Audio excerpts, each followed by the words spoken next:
Cette semaine, quelque chose d'assez rare se produit. Les actions chutent, les obligations chutent, le Bitcoin chute, et même l'or a fait une très belle correction.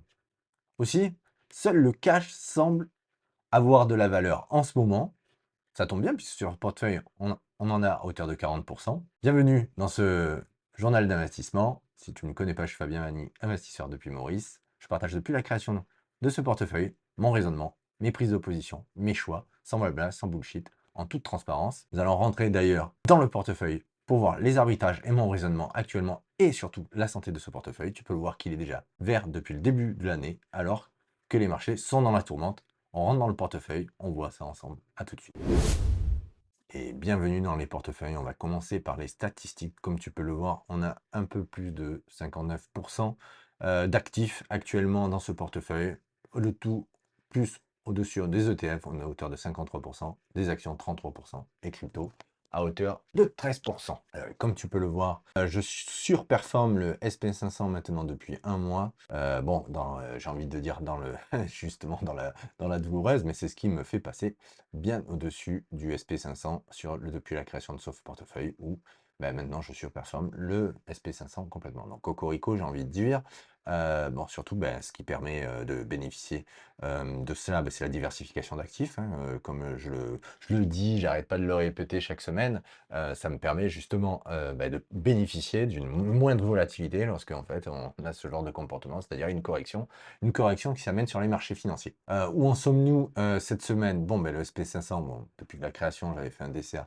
Donc on a quand même bien corrigé parce qu'on était à hauteur de, il n'y a pas si longtemps, de 25 points. Bon, on s'est pris moins 10 points dans les dents. Le CAC 40, bon, malheureusement, l'entrée en guerre et j'étais rentré sur un signal, c'est retourné, donc moins 14 points. Ça reste une position pour l'instant que je garde. On verra dans l'analyse technique mon arbitrage sur le sujet. Le Bitcoin, pareil. Voilà, on reste, hein, on est positionné depuis le début. J'ai voulu tirer une cartouche hauteur des 70, c'est fait maintenant, on laisse faire. J'étais rentré un peu tôt sur tout ce qui était consumer, cet ETF XLP. Bon, mais pas de regret puisqu'il est en train de rebondir actuellement.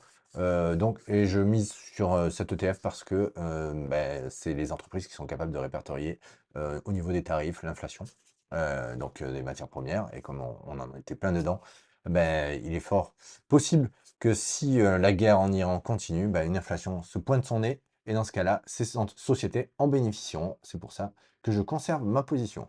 Berkshire Hathaway, bon, on verra dans l'analyse technique, on semble au bord de la correction sur cet actif exactement également, mais c'est quelque chose que je vais garder sur du long terme, donc je ne couperai pas ma position. Les obligations c'est intéressant, parce que dans le scénario où on irait vers de l'inflation, les taux obligataires seraient sûrement augmentés, et donc en fait la cotation des obligations va diminuer. Donc en l'occurrence, je vais vendre, je pense, la semaine prochaine, je vais regarder un petit peu l'orientation du marché, voir si un certain président ne tweete pas dans le week-end, et ce qui pourrait changer totalement la dynamique, mais pour l'instant, j'avais commencé à diminuer parce que je préférais garder du cash. C'était là pour atténuer la volatilité, ça remplit son rôle. Actuellement, comme on est proche de casser beaucoup de supports et de continuer la correction, je pense que la semaine prochaine, et je partagerai dans mon canal Telegram, comme toujours, ma prise de décision sur ce sujet, où je partage au quotidien, pas obligé d'attendre j'ai envie de dire, tous les vendredis pour voir ce que je fais sur ce portefeuille. Vous pouvez vous inscrire en dessous, c'est le premier lien épinglé. Donc je vendrai, je pense, mes obligations la semaine prochaine. Comme ça, je récupère du cash parce que le cash va devenir le roi, l'actif, si jamais cela se concrétise. Et puis, ça me permettra aussi de me positionner sur des valeurs un peu plus intéressantes qui vont justement bien corriger dans les semaines à venir. Coca-Cola, position que j'ai commencé à structurer. Bon, très bien, hein, ça a l'air d'avoir touché son support et de vouloir rebondir. On verra ça dans l'analyse technique. Chevron, on avait pris nos profits, je garde long terme. Total, on avait pris nos profits, je garde long terme également. Microsoft, j'ai peut-être entamé une prise de position un peu trop tôt. Parce que on verra dans l'analyse technique, ça commence à creuser encore un fossé depuis moins 7%. Ceci dit, ça reste maîtrisé en termes de position et de ratio dans le portefeuille. Donc, c'est pas bien grave. À un moment, il faut quand même prendre des décisions quand il faut rentrer. Pour autant, la difficulté va être, je pense, dans les jours à venir, de ne pas se positionner trop tôt, parce que si on passe de la correction au crash, c'est intéressant d'avoir du cash de disponible. Et comme tu peux le voir, on a bien 40% en bas à droite, 40% de disponible. Donc, Microsoft, ok. Visa, bon, pareil, on avait commencé. NAS pour me rappeler que investir dans les altcoins n'est pas une très bonne idée. plutôt en mode trade, mais investir, jamais. Donc j'ai gardé cette position pour me rappeler de cette erreur, en l'occurrence. Bon, maintenant qu'on a fait le tour du portefeuille, bon, la question qui va se poser, on va rentrer dans l'analyse technique, la question qui va se poser, c'est où en sommes-nous? Vers quoi nous allons tendre? Ça sent le poney, surtout si la guerre avec l'Iran s'envenime et qu'on ne trouve pas une porte de sortie, ça sent le poney vraiment pour l'Europe. Je me fais du souci, les pays émergents également. Rien de jojo. Cependant, on va rester très focus sur l'analyse technique pour nous, moi sur ce portefeuille, définir mes paliers de quand je commencerai à rentrer par palier parce que c'est dans ces moments-là et avec ce cash de dispo qu'il faut faire le plein d'actifs sous-cotés et également des ETF que je renforcerai. On va voir ça tout de suite, on rentre dans l'analyse technique. Mais avant tout, si c'est pas déjà fait, un like, un pouce, un partage, ça encourage la création de mon contenu et ça m'encourage à continuer. Je te remercie. À tout de suite. Analyse du King, du Roi, du Bitcoin. Bon, bah écoutez, j'ai envie de dire, le Bitcoin n'a pas réussi à inverser la tendance par rapport aux autres classes d'actifs. Bon espoir qui passe et qui confirme au-dessus des 73, 74 dans la zone, mais ça n'a pas le cas. Pour aller chercher les 90, nous faire un joli rebond qui aurait été vraiment appréciable de le voir se démarquer, mais c'est pas le cas, donc il faut faire avec. Les marchés et notamment le Bitcoin a décidé autrement. Donc prochaine zone, j'ai envie de dire, après ce rejet clair au niveau des 73, les 59 feront office de support ou pas. Clairement, et si ça ne fait pas office de support, je verrai où je me positionne, mais les 59 semblent vraiment sympas pour se positionner et recharger. Par contre, si pas de réaction, j'ai envie de dire, du camp des acheteurs, on pourrait clairement aller chercher les 45, voire même les 30, hein. Tous les scénarios sont envisageables une fois que la barrière des 200 en semaine est cassée. Donc, à voir ce qu'il en est. Pour l'Ether, où en sommes-nous? Je pense que c'est clairement la même dynamique, comme tu peux le voir. L'Ether est un peu dans la même configuration. Bon, on n'a pas réussi à réintégrer les 2400, à passer au-dessus de la moyenne mobile des 200 en semaine. Force est de constater qu'on va aller rechercher potentiellement les 1007, 1008. Et si pas de support, on pourrait aller chercher beaucoup plus bas, ce qui est quand même impressionnant, hein, parce que la volatilité sur les terres, c'est quand même quelque chose. Le graphique, je trouve, ne ressemble plus à rien. En mois, qu'est-ce que cela donne en mois? Vous voyez, allez, peut-être qu'on pourrait voir un début de triangle, mais alors il faut vraiment le dessiner. Et encore, waouh, je suis pas. Ouais, bon, allez, si on veut, mais cette vision-là me réjouit pas. On verra, bon, je vais la garder, mais pour l'instant, les terres, c'est vraiment moche. Voilà, tout simplement, c'est moche. Ça pourrait quand même clairement aller casser les plus bas et même on pourrait voir des niveaux qu'on n'a pas vus depuis très longtemps. Après, il y a un effet, j'ai envie de dire, le marché décidera et puis les cryptos nous a amené à nous surprendre. Donc pour l'instant, j'ai envie de dire, bon, le marché des cryptos, on le regarde avec des pincettes, mais le Bitcoin est résilient et pourrait nous surprendre à l'avenir. À voir. Le SP500, qu'en est-il du SP500? Bon, lui, en mois, on voit très bien que ça a cassé. Ça a cassé, j'ai envie de dire, direct, les 6550. On arrive proche de la fin du mois. Si ça clôture en dessous, ça pourrait être une grosse correction qui continue et qui pourrait nous offrir une opportunité d'achat plus bas. Premier objectif, ça serait les 6000 et après, on peut envisager d'autres objectifs. On va regarder en semaine, plus intermédiaires, peut-être autour des 5006. Et après, pourquoi pas, j'ai envie de dire de la moyenne mobile des 200 en semaine, autour des 1100, 1200. Enfin voilà, c'est une zone, hein, j'ai envie de dire 1200, 5200. Et à voir ce que cela donnera. En tout cas, c'est enclenché. Malgré le tweet du président américain qui nous avait, qui m'avait fait enlever, j'ai envie de dire, mes couvertures parce que trop de volatilité, short squeeze, je me dis qu'il nous balade dans tous les sens. On va pas rester sur du conventionnel, on va accepter le chaos, on va accepter la volatilité du marché. On est déjà à hauteur de 40% de cash et 5% si je vais chercher la vente des obligations. Donc on est bien. On profitera de ces corrections pour recharger et justement pour structurer le portefeuille par rapport aux critères et aux actions que j'ai sélectionnées en amont et que je te partage au fil des semaines et même dans mon canal Telegram au fil des jours, au fil du temps du marché. Donc, la SP500, ça a des opportunités qui s'offrent à nous, j'ai envie de dire. Maintenant, le pétrole est quand même au plus haut. L'Europe, qu'en est-il de l'Europe? Là, si on regarde les 600 plus grosses entreprises de l'Europe, résistance sur support, rebond sur le support. Donc c'est intéressant de voir. Alors que je trouve que l'Europe pourrait être plus dans la tourmente si on rentrait avec un pétrole cher. Ça pourrait clairement mettre l'économie à mal et pourquoi pas aller vers de la stagflation, j'ai envie de dire petite récession avec forte inflation. Ça serait vraiment un cocktail horrible. Espérons que ça n'arrive pas. Pour l'instant, on va voir le CAC 40 parce que le CAC 40, j'étais rentré avant la guerre sur les plus hauts et j'avais bon espoir qu'il rebondisse. Non, il a enfoncé. Là, on est clair, on est sur sa zone de support au niveau de la moyenne mobile des 200. On garde de toute façon, je voulais une position long terme sur le CAC 40 parce que j'estimais qu'il était en bonne configuration. J'aurais dû, je pense, couper à ce moment-là, la semaine dernière, lorsque Trump avait joué avec Mumuse et nous en faisant des tweets sûrement pour aider ses petits copains. En l'occurrence, nous, ça ne nous a pas aidé, mais on fait avec, on navigue dans le chaos, on l'accepte. De toute façon, on a beaucoup de cash, on pourra se repositionner et pour aller vers des opportunités intéressantes, pas rater d'opportunités. En l'occurrence, le CAC 40 sans dividende réinvesti est sur sa zone, j'ai envie de dire, de support au niveau de la moyenne mobile des 200 et le CAC 40 avec dividende réinvesti, lui, a clairement confirmé une cassure de zone de support. Donc, la semaine prochaine, ça sera déterminant de voir si la cible, ce ne sera pas les 22 000 au niveau de la moyenne mobile. Vraiment, là, c'est des périodes où il faut être patient, ne pas stresser, avoir une vision long terme, possible avoir du cash.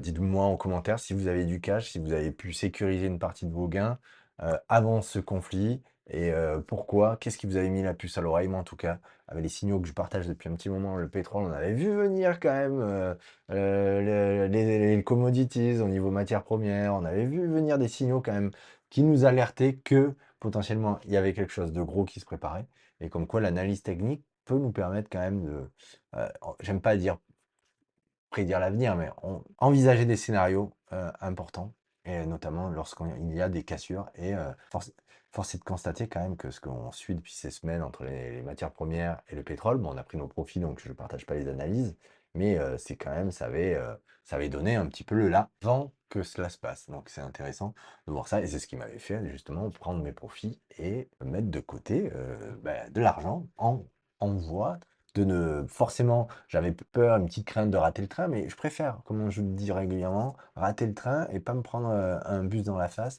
parce que là, on est potentiellement proche d'un bus si la correction s'accélère. Et ça pourrait vraiment, moi je le vois sur les d'autres portefeuilles d'Itoro, le mien a vraiment accepté la volatilité.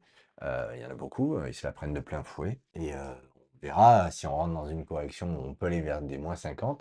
On verra comment ça se passera pour certains, mais ça peut être douloureux de justement de regarder fondre son portefeuille, même si on se croit préparé. C'est pour ça qu'il faut pas hésiter à se confronter à ce genre de choses, à se poser les bonnes questions. Si on revient sur les actions, Total, c'est la crypto, j'ai envie de dire, qu'il fallait avoir dans son portefeuille. Bon, enfin, bon, c'est des années que je capitalisais sur cette action. Là, elle est partie. Bon, je pensais pas autant, hein, entre nous, faire alors, on est sur du 40% quelques mois. Enfin bon, c'est quand même exceptionnel pour ce genre de. Ouais, on est sur du 60%. Ouais, voilà. C'est quand même exceptionnel pour quand même cette action qui a cassé des plus hauts, des records. Donc on la garde pour du long terme, hein, puisqu'on avait pris nos profits. Berkshire Hathaway, le fonds de Warren Buffett, enfin, il n'y est plus, mais c'est lui qui avait lancé. Bon, ben, pour moi, on n'a pas encore cassé, donc on a juste à déplacer en fait sa résistance, à voir comment il réagira. Donc là, la zone de support, à voir comment on fait. On va dire, voilà, c'est une zone, hein, à voir comment il réagira les semaines prochaines, mais si ça rebondit pas, comme le reste du marché, cible 400. Je ne vendrai pas, moi, c'est du très long terme. C'est aspect value, très long terme. Chevron maintenant, bon, Chevron un peu le même signe que Total, hein, j'ai envie de dire, on s'était positionné sur cassure, on a pris nos profits, maintenant on garde sur du très long terme, donc j'ai envie de dire, pas d'inquiétude à avoir, c'est des boîtes que j'avais envie d'avoir dans mon portefeuille, long terme. Qu'en est-il de Visa? Visa, première entrée sur les 300, c'était sur office de ce support qui a été cassé. Cible suivante, j'ai envie de dire résistance. Ce support de 290 et après, ça sera la moyenne mobile des 200. À voir, je continuerai, je pense, à recharger sur cette action de qualité que je voulais avoir dans mon portefeuille. Coca. Coca, pas mécontent d'être rentré. Ben, rebond du support. Donc là, on est plutôt. J'étais rentré à peu près sur ces niveaux. Maintenant, on voit potentiellement un rebond en train de se faire. Ben, c'est des sociétés ça, qui peuvent répercuter en fait l'inflation sur leurs clients. C'est c'est sociétés qu'il faut avoir en portefeuille, j'ai envie de dire, dans les périodes où on peut avoir de l'inflation et notamment en mode de stagflation. C'est défensif. C'est défensif. Là, en l'occurrence, ça va être ce type de sociétés qui vont être défensives de ma vision à challenger, hein, et le cash. Et le cash pour se positionner sur des bonnes valeurs. En l'occurrence, en parlant de bonnes valeurs, bah, Microsoft se fait complètement dézinguer. Je suis rentré parce que pour moi, on était sur un support au niveau de la moyenne mobile des 200. Force est de constater que elle n'a pas tenu, hein, on le voit, hein, boum, ça casse. Donc je vous ai tracé là, je vous ai partagé ma vision 350, on va dire, le prochain. C'est le plus bas d'ici, à voir si on aura un rebond. Clairement, au niveau des RSI, on est en survente, mais on pourrait encore continuer, hein. Et je vous le partage en direct, hein.